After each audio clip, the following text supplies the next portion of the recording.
Hello, good morning students. आवाज आ रही है बच्चा? Good morning everyone.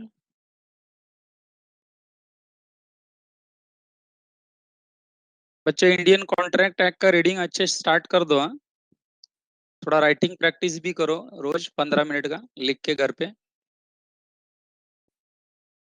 ओके, थोड़ा प्रैक्टिस भी लिखने का चाहिए आप लोग को, हाँ, लॉ का। ओके स्टूडेंट, मैं भी एक्सप्लेनेशन स्टार्ट करता हूँ। एक्सप्लेनेशन स्टार्ट कर रहा हूँ मैं। अ, लिख के समझा रहा हूँ मैं, बाकी नोट्स आपके है सामने। जरूरत पड़ा तो वो भी पढ़ेंगे हम लोग। ओके, तो बच्चों, लास्ट लेक्चर याद करो हमने क्या डिस्कस किया था। We discussed the definition of goods.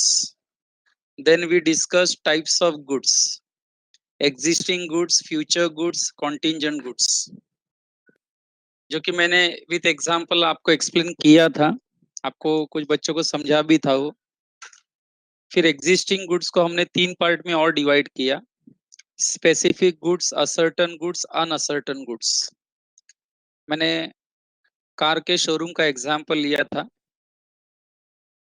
कि गोडाउन में जो गुड्स पड़े हैं बच्चों, वो अभी एग्जिस्टेंस में है कि नहीं? इतना ही कि उनको बेचने के लिए हमने बाहर नहीं निकाला है। तो जो गोडाउन में गुड्स पड़े हैं, stock lying in the godown, उसे आप अनअसर्टन गुड्स बोल सकते हो। फिर उसमें से मान लो गोडाउन में से हमने 15 गाड़ियां निकाली शोरूम में लगाने के लिए, दिखाने के लिए, लोगों को बेचने के लिए, तो 15 गाड़ियां असर्टन गुड्स हो जाएंगे। एंड बच्चे, याद होगा, तो 15 गाड़ी में से आपने एक चॉइस कर ली। कस्टमर जो गुड्स चॉइस कर लेता है कि मुझे ये चाहिए, ओके, आइडेंटिफाई कर लेता है एंड एग्री कर लेता है उसे खरीदने का, उसको हम स्पेसिफिक गुड्स बोलते हैं। आई होप यू रिमेम्बर। फिर बच्चों, आपको मैंने डिलीवरी का मीनिंग बताया था, डिलीवरी ऑफ गुड्स। बराबर है कि गुड्स की डिलीवरी सेलर टू बायर जब जाती है, चाहे सेलर फिजिकली गुड्स दे या कंस्ट्रक्टिव वे गुड्स को डिलीवर करे या सिंबॉलिकली गुड्स को डिलीवर करे। सेल ऑफ गुड्स एक्ट में गुड्स की डिलीवरी मतलब ओनरशिप देना नहीं। मैं बार बार बोलूंगा, गुड्स की ओनरशिप देना फ्रॉम सेलर टू बायर, ये अलग बात है। एंड गुड्स को पजेशन देना, पहले मैं गुड्स को पजेस कर रहा था, अब वो गुड्स को फिजिकली मैंने आपको दे दिया, इसको हम डिलीवरी ऑफ गुड्स कहते हैं। क्या होता है मालूम है? बहुत बच्चे दे गेट कंफ्यूज्ड, उनको थोड़ा कंफ्यूजन होता है। एंड कुछ बच्चे ऐसा सोचने लगते हैं कि गुड्स की डिलीवरी देना मतलब गुड्स की ओनरशिप देना। गलत हो जाएगा बच्चों। आप अभी एक्ट पढ़ रहे हो, लॉ पढ़ रहे हो, तो एक एक वर्ड आपको बहुत ही इंपॉर्टेंट समझना पड़ेगा। ओके, मैंने गुड्स किसी को हैंड ओवर कर दिया, इसका मतलब ये नहीं कि मैंने ओनरशिप दे दी गुड्स की। ओके, तो you have to keep it different, you don't have to confuse this two terms. तो बच्चों, हमने डिलीवरी ऑफ गुड्स का मीनिंग डिस्कस किया, उसमें भी हमने 3 टाइप्स पढ़े। जरा टाइप करो, कौन से 3 टाइप्स थे? डिलीवरी ऑफ गुड्स हमने 3 टाइप्स के पढ़े थे बच्चों। Yes, which are those 3 types? हमने अलग अलग एग्जाम्पल्स कवर किया था उसमें, if you remember. Actual, symbolic and constructive delivery, very good. Actual, constructive, symbolic, very good. ये 3 प्रकार के हमने डिलीवरी के टाइप्स पढ़े। बरोबर है, फॉर्म्स ऑफ डिलीवरी पढ़ी हमने। इतना आई थिंक मेरा लास्ट लेक्चर तक का डिस्कशन था, एम आई राइट? गुड्स के डेफिनेशन के बाद टाइप्स ऑफ डिलीवरी हमने पढ़ी थी।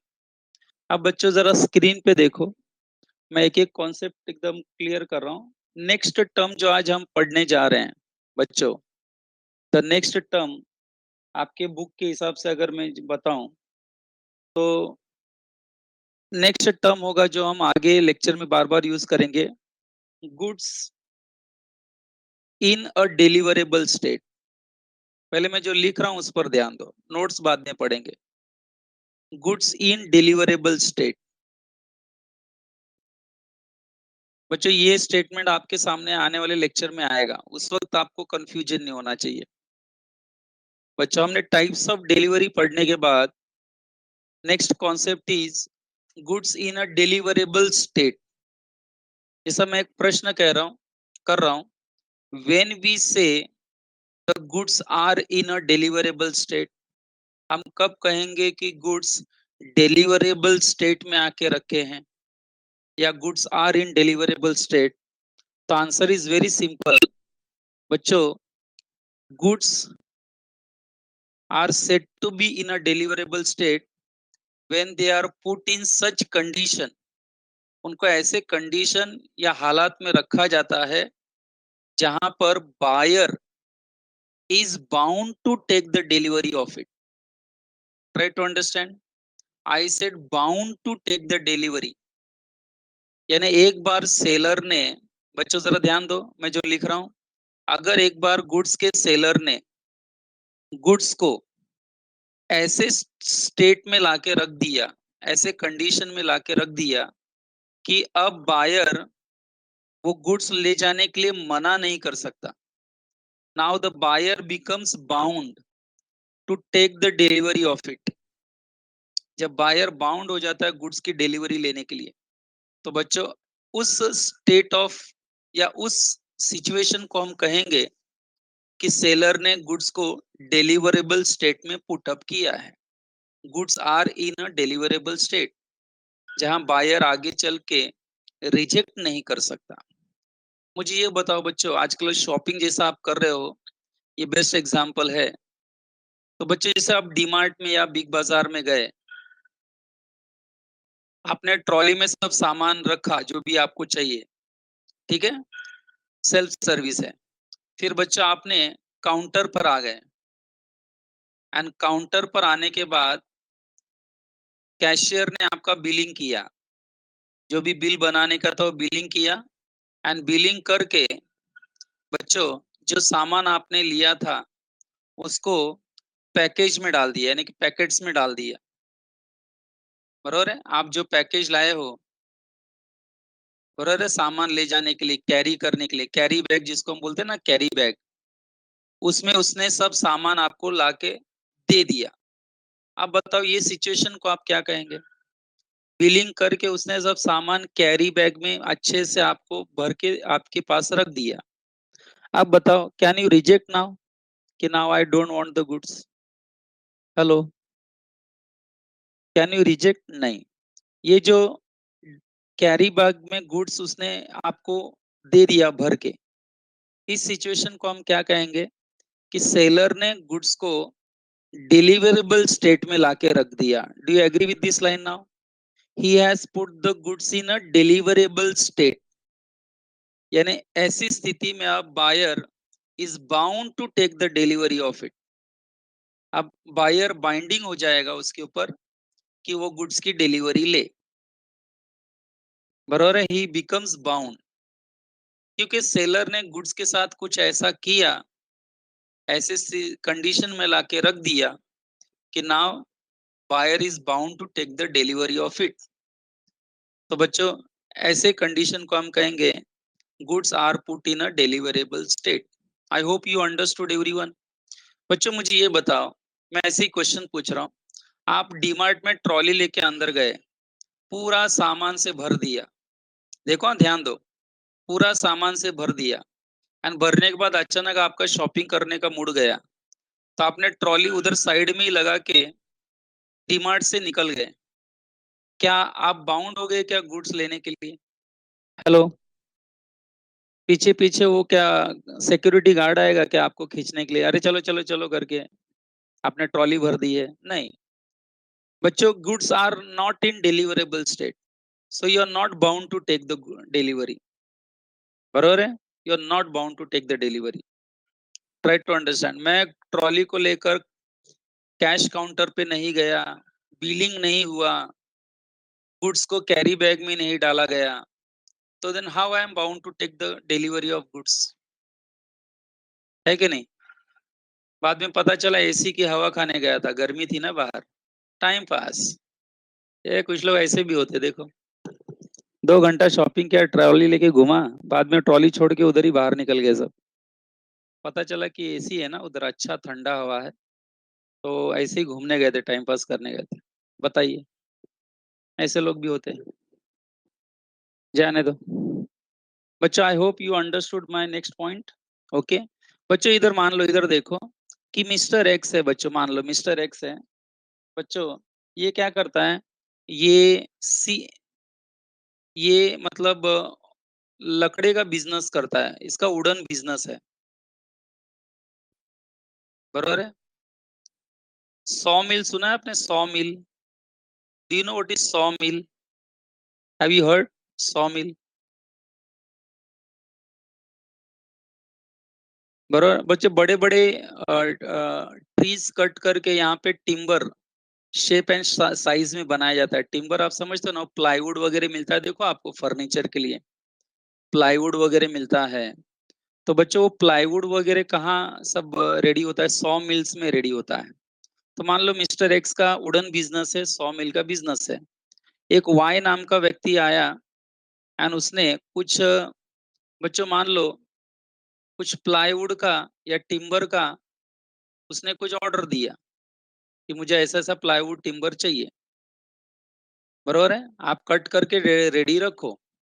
तो एक्स ने क्या किया, वाई के ऑर्डर के हिसाब से सभी टिम्बर को अच्छे से कट किया, शेप साइज दिया प्लाईवुड को, एंड उसको अच्छे से कॉर्ड करके, कॉर्ड समझते हो ना, जो भी सप्लाई करना था उसको अच्छे से बांध के पैकिंग करके रस्सियों से उसको रेडी रख दिया ताकि वाई आए एंड गुड्स की डिलीवरी ले जाए।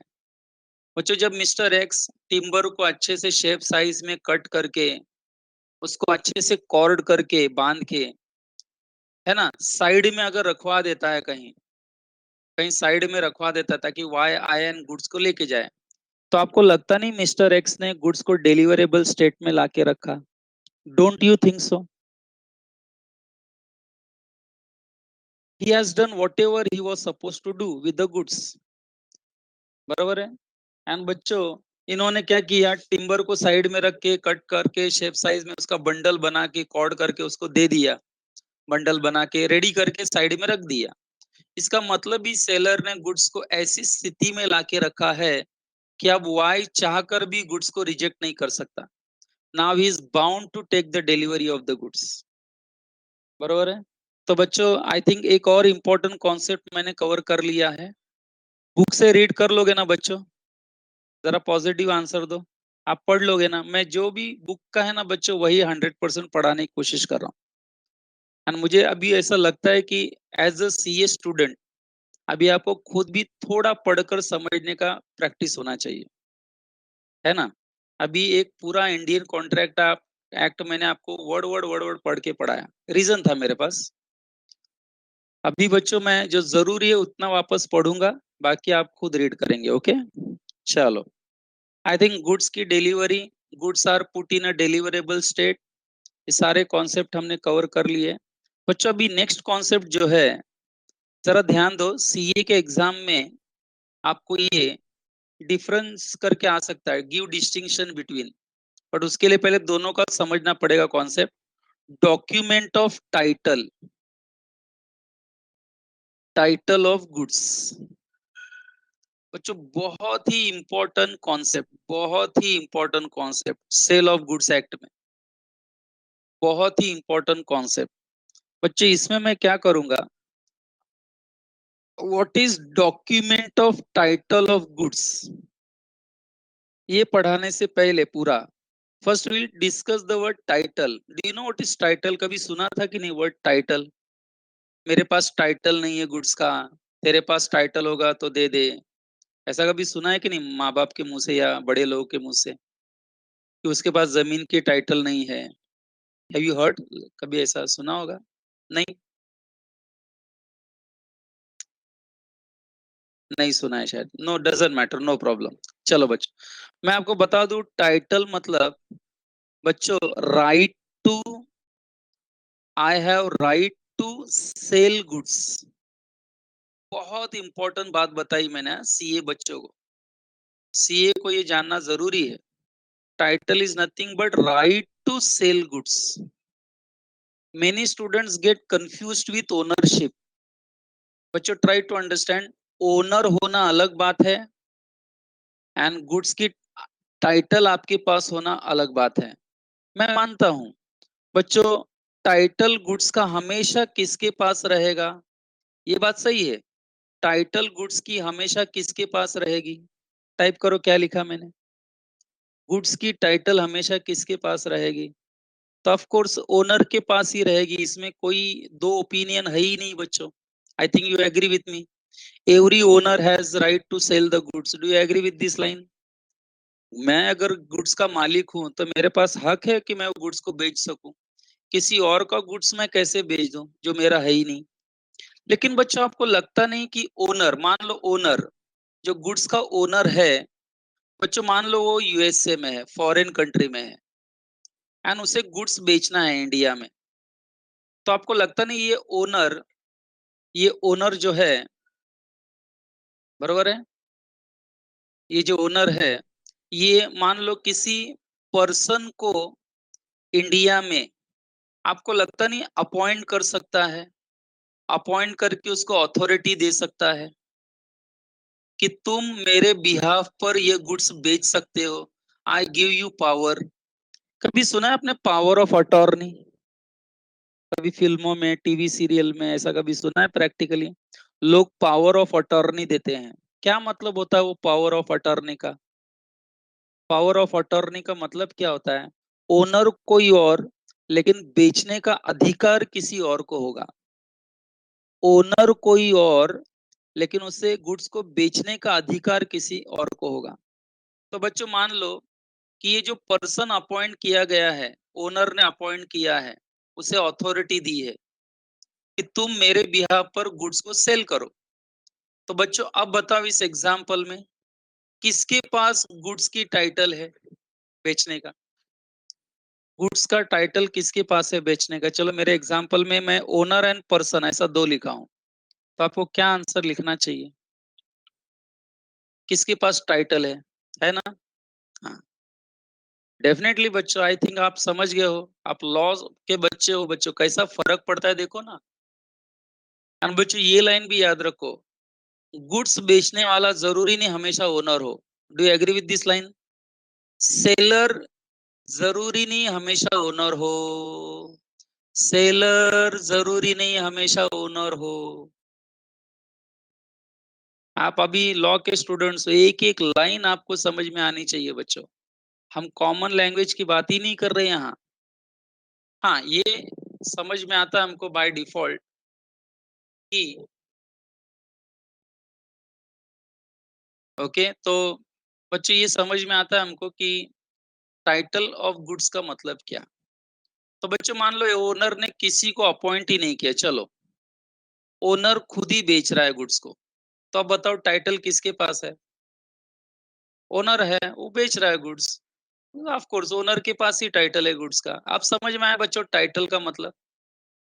Is that okay? मतलब मैं वो जो टर्म पढ़ाने चाहता हूँ उसके पहले टाइटल का मतलब आपको मालूम होना चाहिए। बेचने का अधिकार, गुड्स बेचने का अधिकार। कहीं लिख के रखो, हाँ, राइट टू सेल गुड्स या राइट टू सेल प्रॉपर्टी, ऐसे याद रखना आप लोग। ठीक है चलो। अब बच्चों मैं अपने वर्ड पर आता हूँ। ब्लैक कलर में लिखा है देखो, document of title of goods. बच्चों इसका मतलब क्या? आपने कभी रेलवे रिसिप्ट सुना है? Railway receipt, RR, railway receipt, बरोबर है। रेलवे रिसिप्ट जिसको हम कहते हैं, या bill of lading, bill of lading. नहीं, चलो मैं समझा दूंगा, बरोबर है। Warehouse keeper certificate, warehouse keeper's certificate. बच्चों आप अगर वेयर हाउस कीपर के पास गुड्स रखते हो कि वेयर हाउस कीपर मेरा गुड्स संभाल के रखो, जब मैं मांगूंगा तो दे देना, तो आपको लगता नहीं वेयर हाउस कीपर आपसे गुड्स लेकर आपको एक रिसिप्ट इशू करेगा। रिसिप्ट देगा कि नहीं आपको, कि गिरीश ने मेरे पास ये गुड्स मेरे पास रखे हैं गोडाउन में। तो जो वेयर हाउस कीपर सर्टिफिकेट देगा कि नहीं आपको, रिसिप्ट। तो बच्चों वो रिसिप्ट से ऐसा नहीं प्रूव होता कि वो रिसिप्ट ये बता रहा है कि गिरीश ने जिस वेयर हाउस कीपर के पास गुड्स रखा है, गिरीश को वो गुड्स बेचने का अधिकार है। ये कौन प्रूव करता है, कौन सा सर्टिफिकेट प्रूव करता है, कौन सा सर्टिफिकेट प्रूव करता है? तो वेयर हाउस कीपर का certificate. Is that okay? Warehouse keeper का सर्टिफिकेट सुना सब लोगों ने कि वेयर हाउस कीपर का सर्टिफिकेट गिरीश के पास है, गिरीश के नाम पे है। मतलब गिरीश को वेयर हाउस में रखे हुए गुड्स को बेचने का अधिकार है। गिरीश ओनर होगा कि नहीं ओनर होगा, ये बात ही नहीं हो रही है बच्चों। आप समझे कि नहीं मैंने क्या कहा?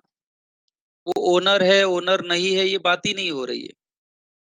But warehouse keeper certificate में किसका नाम है बोलो? गिरीश का नाम है कि नहीं, कि गिरीश ने ये पर्टिकुलर गुड्स वेयर हाउस में रखे हैं।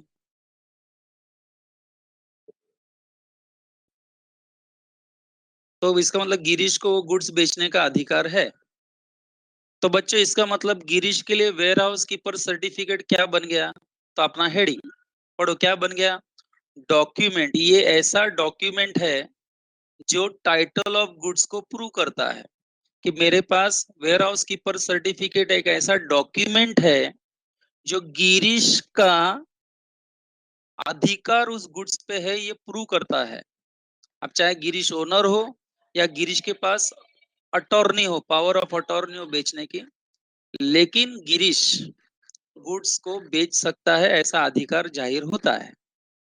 आई hope you understand document of title to goods. पढ़ाई के बच्चे लिए इधर मेहनत तो सब करते हैं, लेकिन स्मार्ट स्टडी कौन करता है? प्री एग्जाम ऐप के साथ बनाइए अपनी तैयारी super smart. Pre exam app देता है वाइड रेंज के एग्जाम्स की तैयारी, जैसे JEE, NEET, CAT, CA foundation, CSEET, banking, railway, SSC, MBA entrance, SYJC, com, TYB com और भी बहुत कुछ। Chapter wise tests and mock tests, detailed performance analysis, और अब तैयारी होगी एकदम परफेक्ट। कहीं भी कभी भी पढ़ाई करें। और एक विशाल क्वेश्चन बैंक आपकी तैयारी को बनाए आसान। इंस्टेंट इवैल्यूएशन से तुरंत जानिए अपनी परफॉर्मेंस और पाएं पर्सनलाइज्ड फीडबैक। तो अब देरी किस बात की? प्री एग्जाम ऐप डाउनलोड करें और अपने नाम से रजिस्टर्ड करें और एक विशाल क्वेश्चन बैंक बिल्कुल फ्री और अपनी सफलता की कहानी लिखें। लिंक डिस्क्रिप्शन में है। Pre exam app smart to तैयारी गुड्स। का साथी। बच्चे इधर देखो, मैंने रेलवे रिसिप्ट की बात की थी। तो बच्चों रेलवे रिसिप्ट में क्या होता है देखो, मान लो बच्चों मैं मेरा ही एग्जांपल लेता हूँ, गिरीश। बच्चों मैंने क्या किया, मुंबई से गुड्स परचेस किया एंड मुंबई से मैं वो गुड्स बच्चों दिल्ली भेजने वाला हूँ। मुझे दिल्ली ले जाना है गुड्स। तो मैंने क्या किया बच्चों, मुंबई से गुड्स परचेस करके वो सारा सामान बराबर जो मैंने खरीदा था बच्चों, मैंने रेलवे से ट्रांसपोर्ट करना था मुझे रेलवे से। गुड्स ट्रेन जानते हो ना, मालगाड़ी गुड्स ट्रेन। तो बच्चों मैंने क्या किया, मुंबई सेंट्रल स्टेशन पे ये गुड्स लेके गए, रेलवे अथॉरिटीज को दे दिया, दिल्ली का एड्रेस दे दिया। तो उन्होंने कहा हम एड्रेस पे नहीं पहुंचाएंगे, हम दिल्ली स्टेशन पर रेलवे के गोडाउन में आपका सामान रख देंगे ले जाके। फिर आप आना गोडाउन में, पेपर्स दिखाना गुड्स के, आपके पास जो भी पेपर्स है डॉक्यूमेंट्स है वो दिखाना एंड गुड्स की डिलीवरी वहां से ले जाना। आपको समझा बच्चों सिस्टम क्या है? हेलो। तो मैंने सामान किसको हैंड ओवर किया, कोई बताएगा? मुंबई में मैंने सामान किसको हैंड ओवर किया ट्रांसपोर्टेशन के लिए? किसको हैंड ओवर किया मैंने? रेलवे को। उनको उनका चार्जेस पे भी कर दिया मैंने, बरोबर है? उनको चार्जेस पे कर दिया। बच्चों अब चार्जेस पे कर दिया, गुड्स हैंड ओवर कर दिया, तो मेरे पास भी तो कोई प्रूफ होना चाहिए ना कि मैंने रेलवे को सामान दिया जो मेरा है एंड उसे मैं दिल्ली में कलेक्ट करूंगा। मेरे पास भी कोई डॉक्यूमेंट्री एविडेंस होना चाहिए कि नहीं बच्चों? प्रूफ होना चाहिए कि नहीं होना चाहिए? तो आप बताओ, कौन प्रूफ देगा मुझे, कौन रिसिप्ट इशू करेगा मुझे? जैसा आपने A1 में फी पे किया तो रिसिप्ट मिला कि नहीं आपको A1 से? ये प्रूव करने के लिए कि A1 में आपने पेमेंट किया, तो रेलवे बच्चों जो रिसिप्ट गिरीश को देगा कि नहीं, ये एक्नॉलेज करते हुए कि हाँ गिरीश ने हमको सामान दिया मुंबई से दिल्ली ट्रांसपोर्टेशन के लिए, सारे चार्जेस हमको मिल गए हैं। अब वो रेलवे जो रिसिप्ट देगा बच्चों उसी को हम आरआर बोलते हैं। What is RR? What is RR?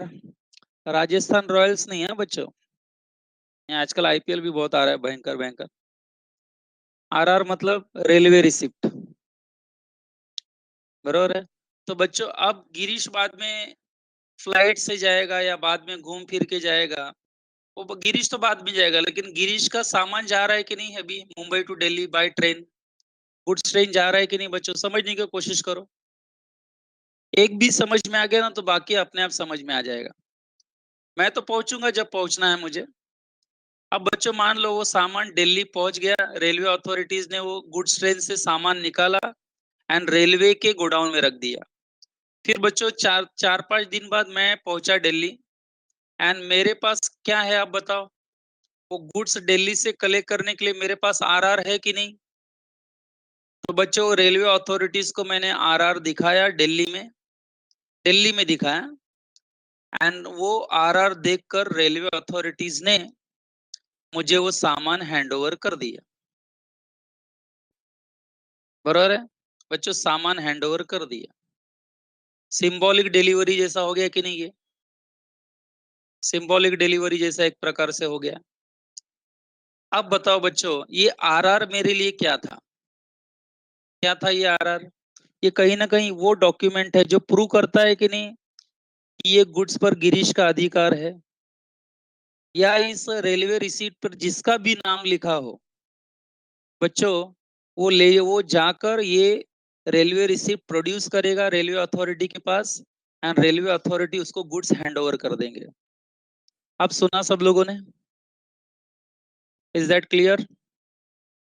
तो बच्चों रेलवे रिसिप्ट को मैं क्या बोलूंगा मेरी भाषा में, अपने सेल ऑफ गुड्स की भाषा में, कि रेलवे रिसिप्ट गिरीश के लिए document of title of goods है। अभी क्लियर हो रहा है? Document of title of goods. अब बच्चों मेरा एक और सवाल, अभी एकदम टेक्निकल सवाल। बच्चों मुंबई से गुड्स दिल्ली जा रहा है, 3-4 दिन तो लगेगा ही, गुड्स ट्रेन बहुत स्लो भी जाता है। तो बच्चों गुड्स अभी भी जा रहे हैं, दिल्ली पहुंचे नहीं है, मतलब आपकी अकाउंटिंग भाषा में हम क्या बोलेंगे, गुड्स अभी भी ट्रांजिट में है कि नहीं? ट्रांजिट वर्ड सुना है कि नहीं आप लोगों ने? Goods are still in transit, they are on their way. पहुंचे नहीं, मुंबई से निकल गए हैं गुड्स रेलवे से, लेकिन अभी तक दिल्ली पहुंचा नहीं है। लेकिन गिरीश के पास, आपको लगता नहीं गिरीश के पास अधिकार है गुड्स को बेचने का?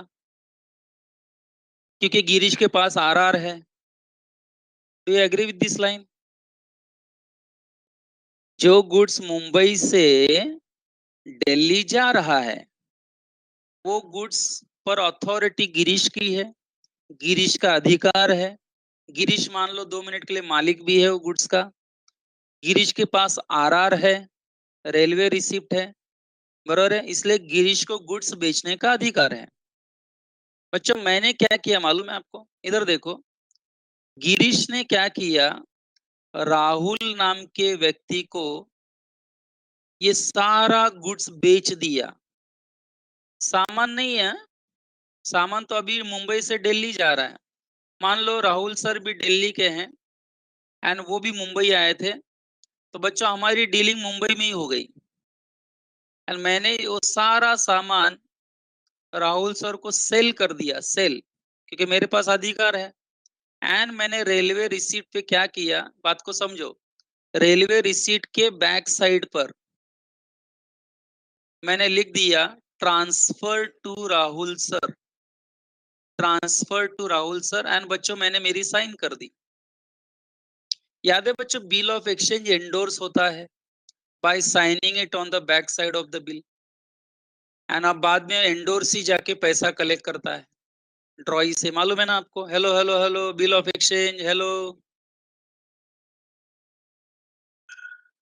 ड्रॉवर ड्रॉई को बिल, याद करो, ड्रॉवर ड्रॉई के ऊपर बिल ड्रॉ करता है, तो पैसा वसूल करने का पावर ड्रॉवर को है।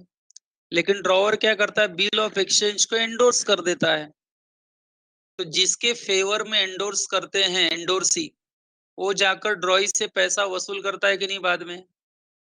तो आप बताओ बच्चों, मैंने गुड्स तो सेल कर दिए ना, अब दिल्ली से गुड्स कौन कलेक्ट करेगा, दिल्ली से गुड्स की डिलीवरी कौन लेगा? Come on come on, type.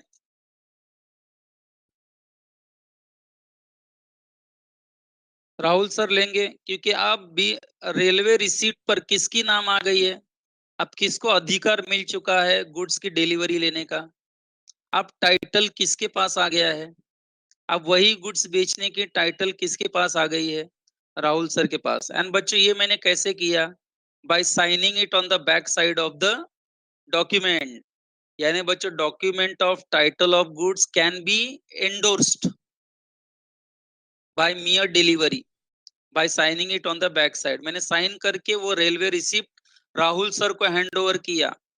Types of delivery में बताओ क्या हुआ, क्या मैंने फिजिकली गुड्स दिए क्या राहुल सर को? नहीं, मैंने सिर्फ रेलवे रिसिप्ट साइन करके उनके फेवर में उनको दे दिया। Don't you think it is symbolic delivery?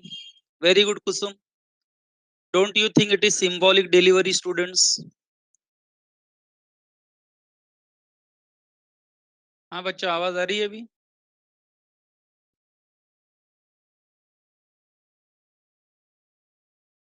आवाज आ रही है बच्चों?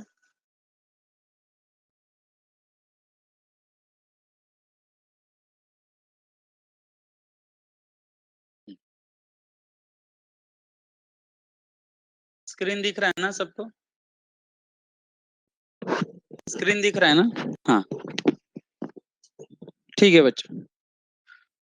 हाँ, तो यहाँ हम क्या डिस्कस कर रहे थे, समझ में आ गया सबको? Document of title, how I am giving the examples. तो बच्चों आप चाहे रेलवे रिसिप्ट ले लो, चाहे बिल ऑफ लैडिंग ले लो। बिल ऑफ लैडिंग हम कहाँ यूज करते हैं बच्चों?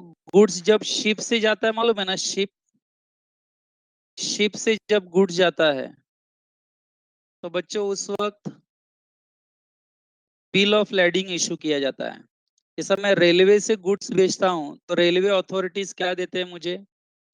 आरआर देते हैं ना। तो वो document of title of goods हो गया। वैसे बच्चों मान लो मैं मुंबई से लंदन गुड्स भेज रहा हूँ वाटरवे से, शिप से, बड़ी शिप होती है ना, कार्गो शिप, जो सामान लेके जाती है। तो बच्चों जब मैं उनको गुड्स हैंड ओवर करूंगा, तो आपको लगता नहीं वो लोग भी मुझे एक डॉक्यूमेंट इशू करेंगे?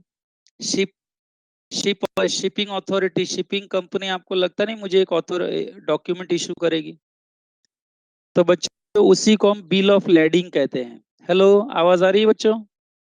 हेलो, हाँ, थोड़ा रिस्पॉन्स दो। बिल ऑफ लैडिंग क्लियर हुआ बच्चों? बिल ऑफ लैडिंग जैसा रेलवे रिसिप्ट है ना बच्चों, वैसे ही बिल ऑफ लैडिंग, बरोबर है। एंड बच्चों मैं अगर रोडवे से बेचता हूँ, तो ट्रांसपोर्टर, मालूम है ना, ट्रांसपोर्टर, ट्रांसपोर्टर भी अपने हिसाब से एक रिसिप्ट इशू करता है। ट्रक ट्रक चलाने वाला, वो भी अपना एक रिसिप्ट इशू करता है, उसका भी नाम हम पढ़ेंगे। तो बच्चों जरा 2 मिनट के लिए मैं डॉक्यूमेंट ऑफ टाइटल रीड करूं आपके नोट्स में से? ओके, जरा देखो, मैं चाहिए तो नोट्स भी सामने रखता हूँ। देखो नोट्स दिख रहा है क्या आपको? देखो जरा 2 मिनट, देखो।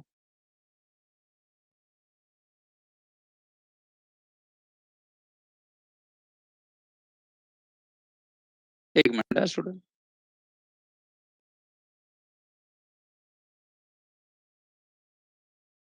हाँ, देखो स्क्रीन पे दिख रहा है नोट्स अपना, आपका टेक्स्ट बुक। यस, जरा रिस्पॉन्स दो। दिख रहा है अभी? यस, हाँ। तो बच्चों जरा 2 मिनट आप ना डॉक्यूमेंट ऑफ टाइटल्स पे ध्यान दो। मैंने कहा था ना, कुछ मुझे लगा कि आपको पढ़ के बताना है मुझे आराम से। तो जरा देखो, हो सकता है शॉर्ट नोट आ जाए इसके ऊपर। क्या लिखा है देखो, document of title to goods. बच्चों after clearing the concept, now I am reading this what is given, थोड़ा लैंग्वेज टफ होने की वजह से I am reading this purposefully. Document of title to goods includes, बच्चों जब हम बोलते हैं डॉक्यूमेंट ऑफ टाइटल तो उसमें क्या क्या इंक्लूड है, तो एक एग्जांपल्स दिए, देखो उन्होंने मीनिंग नहीं दिया, मीनिंग बाद में दिया है, पहले एग्जांपल कवर कर लिए उन्होंने। Bill of lading, dock warrant, बच्चों उसी से रिलेटेड है, शिपिंग से related. Warehouse keeper certificate, बच्चों आपने वेयर हाउस कीपर को सामान दिया, बेलमेंट कॉन्ट्रैक्ट, तो वो आपको रिसिप्ट इशू करेगा कि नहीं, उसको क्या क्या सामान मिला आपसे, रिसिप्ट देगा कि नहीं, सर्टिफिकेट देगा कि नहीं, क्या है received so and so goods from Girish, बरोबर है, मैं उनके लिए संभाल के रखूंगा, ऐसा रिसिप्ट दिया है उन्होंने। तो बच्चों वेयर हाउस कीपर की सर्टिफिकेट हो गई, वॉ फिंगर्स सर्टिफिकेट, बरोबर है, वॉ फिंगर्स मतलब something related to cold storage, समझते हो कोल्ड स्टोरेज, फिश मिल्क, ऐसे जो बच्चों अ, अ, जो सामान जल्दी से खराब हो सकता है, स्पॉइल हो सकता है, डिटोरिएट हो सकता है, बच्चों उनको भी, उनके लिए भी वेयर हाउस होता है, वेयर फिंगर्स सर्टिफिकेट। फिर आ गया देखो रेलवे रिसिप्ट अपना। फिर मैंने कहा था बाय रोड ट्रांसपोर्टर के जरिए अगर आप लेके जाओगे तो वो ट्रक वाला आपको देगा multi modal transport document, warrant और order for delivery of goods, बरोबर है, और एनी अदर डॉक्यूमेंट जैसे डिलीवरी चालान वगैरह आपने सुना होगा कभी प्रैक्टिकल लाइफ में, डिलीवरी चालान है कि नहीं, and other documents used in the ordinary course of business, see the meaning, ये वो डॉक्यूमेंट्स है which are used in the ordinary course of business as a proof। Railway receipt हमारा proof है कि हमने रेलवे अथॉरिटी को जो सामान दिया है वो उस पर हमारा अधिकार है, हम उसे बेच सकते हैं या किसी को ये रेलवे रिसिप्ट ट्रांसफर भी कर सकते हैं, एंडोर्स भी कर सकते हैं, इसका प्रूफ है वो। In the ordinary course of business as a proof for position और कंट्रोल ऑफ गुड्स और ऑथराइजिंग और परपोर्टिंग टू ऑथराइज्ड, मतलब I can transfer also either by endorsement और by delivery. The possessor of the document, possessor समझते हो ना, जिसके हाथ में वो रेलवे रिसिप्ट है वो जाकर गुड्स को कलेक्ट कर सकता है। possessor of document to transfer or receive goods thereby represented। बच्चों मैं आपसे जरा रिस्पॉन्स चाहूंगा, भले ही 4-5 लाइन पढ़ा मैंने, कुछ आइडिया आया with examples what they have given the meaning of document of title to goods, railway receipt भी है, बिल ऑफ लैडिंग भी है, वेयर हाउस कीपर सर्टिफिकेट भी है। बच्चा have you understood? Yes, I am waiting for your response. Do you want to ask any doubt? बच्चों my question is क्या document of title to goods transfer किया जा सकता है from one person to another? क्या ये endorse किया जा सकता है? क्या टाइटल किसी और को ट्रांसफर किया जा सकता है? ऑफ कोर्स किया जा सकता है by signing it on the back side of the bill. Okay बच्चों, ये जरा पॉइंट याद रखना मैं क्यों बात। हाँ बच्चों, आवाज आ रही है अभी? स्क्रीन दिख रहा है सबको?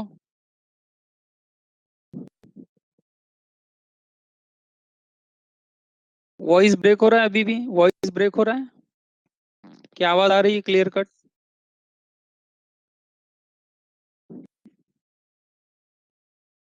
क्लियर है? ओके स्टूडेंट, सो जरा सेकंड पैराग्राफ पे ध्यान दीजिए बच्चों।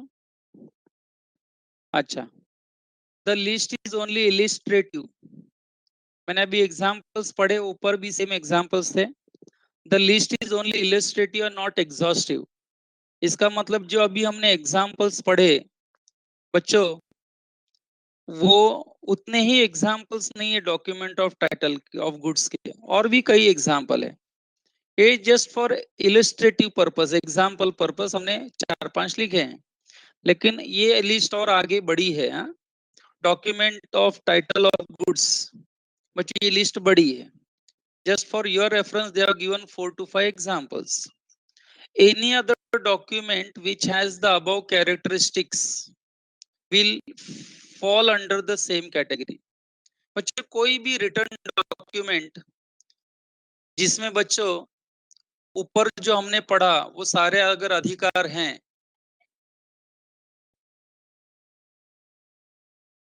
बच्चों करंट आ गया. 2 मिनट, हम लोग थोड़ा दूसरे इस पे शिफ्ट हो रहे हैं. 2 मिनट जाएगा बच्चों, जरा मैनेज करो. 2 मिनट.